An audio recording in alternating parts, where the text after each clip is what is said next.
Oh yeah. Umbrella Academy episode 1. So I know the entire series gets put on Netflix all in one go. It came out does it? yesterday. Give me a fucking break.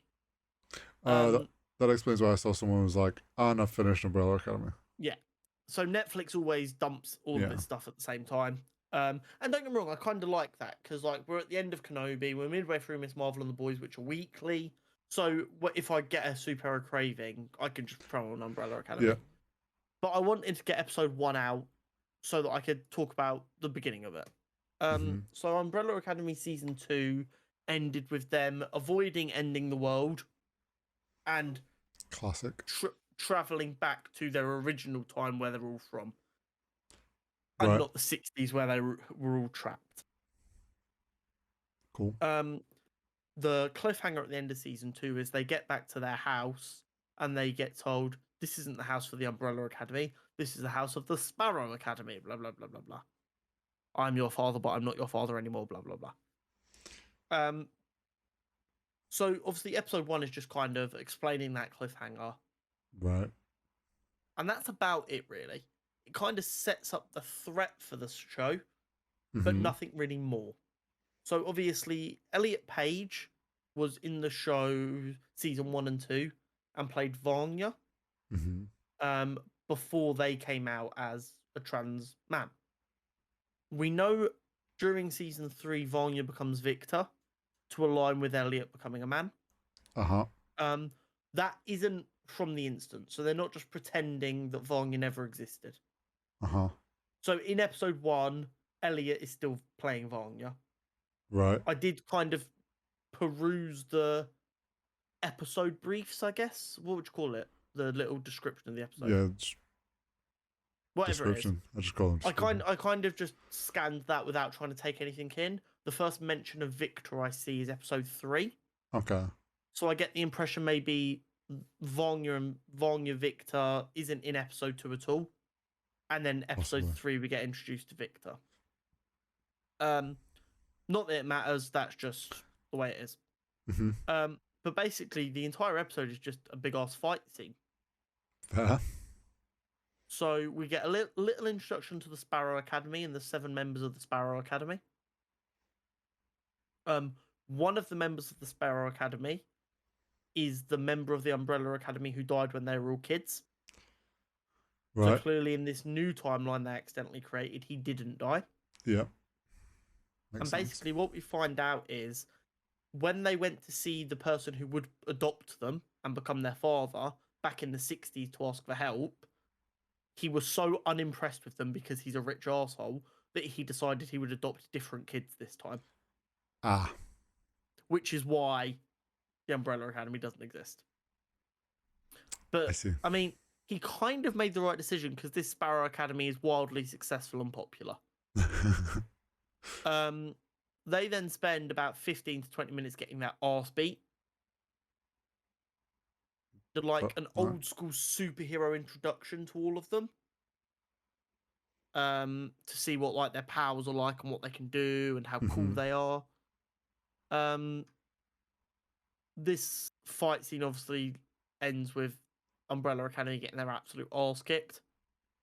And the only reason they kind of get out of their life is Vanya, who's mega powerful and accidentally destroyed the world twice, kind of has a mini seizure that knocks everyone the fuck out and they manage to escape. Oh, okay. Easy. We then get like a shot of the basement where this kind of little red angry looking ball thing appears. Right. And basically my interpretation is that that ball is a tear in reality caused by them being a paradox. Right. Because of course, if they were never adopted, their relationships wouldn't exist for them to have ended up accidentally going back in time to create the situation in which they don't exist. Yeah. Then we get to see them trying to work out what the fuck is going on. You've got 5, who is the one who can time travel. And although he looks like a 13-year-old boy, he's actually like 80 years old. Right. Because of the time travel shenanigans. Yeah. So he's like a really grumpy guy, and he's just like, will you idiots just shut the fuck up while I try and work out what's going on? And he's kind of like, Now remember, I think we're fine based on what I know, but we have alternate versions of ourselves that exist in this version of the timeline. We have to avoid them at all costs, otherwise shit could go really wrong. So at some point we're going to have some fun with doppelgangers, 100%. And the episode kind of ends with Vanya saying to the Sparrow Academy's number 1, leave me, my brothers and sisters, the fuck alone. Otherwise, I will come outside your house, stand amongst all your adoring fans, challenge you to a fight, and literally kill you. Yeah. So he's kind of like, okay, well, I'm going to think about that, but fuck you just in general. And then the very end of the episode is the angry bull gets a little bit angrier and bigger. We see the dog at the hotel that the Umbrella Academy are like hiding out at kind of get eaten by like this energy pulse that it sent out, as well as number 1 from the Sparrow Academy get eaten. So it kind of looks like this angry little bull's trying to build up power to eat this reality so that it can reset the timeline or something, I guess. Possibly.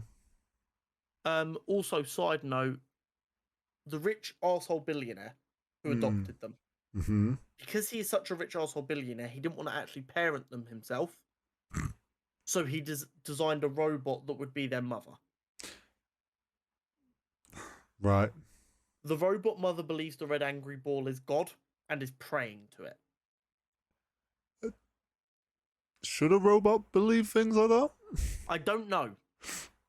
If it believes in stuff like that, is it more of an android than a robot? These are the big questions, ladies and gentlemen. Yeah. So, like I said, it's episode 1 of like a 10-episode series. It wasn't going to give the whole house away. No. It kind of just resolved the cliffhanger at the end and let us know what was going on. Yeah. And then begins to set up what's going to go on throughout the rest of the series. It was very, very good. Like I said, we're probably not going to record next week. By the time we next speak, I will have probably finished the entire series. A rundown. So I'll probably need to take some notes on that as well, so that I don't forget any big bits. But that could be quite a long bit. But no, I'm excited. The Umbrella Academy again is the 4 things we've spoken about is Pew Pew Connor doesn't have to think, just enjoy lightsabers. Nice. What if a child got superpowers? Yeah. What if a child with superpowers became a flaming arsehole? And then dysfunctional brothers and sisters with superpowers. It's like lots of different differences. Variations, and yeah, it keeps me happy.